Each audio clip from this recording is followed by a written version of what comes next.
Hey guys, and welcome back to our channel How To Guide. In this tutorial, we're gonna look at how to play the ladder shuffle in line.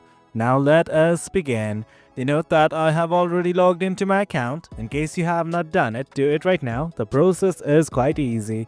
Now to play the ladder shuffle, all you guys have to do is simply go to a chat with your friend. Simply go to any chat.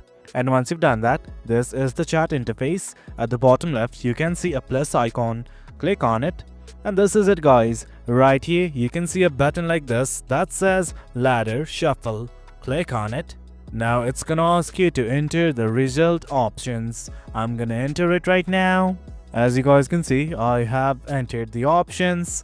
Now all I'm gonna do is click on Start. Now this is it, guys. Simply select the choice. As you guys can see, I have selected it.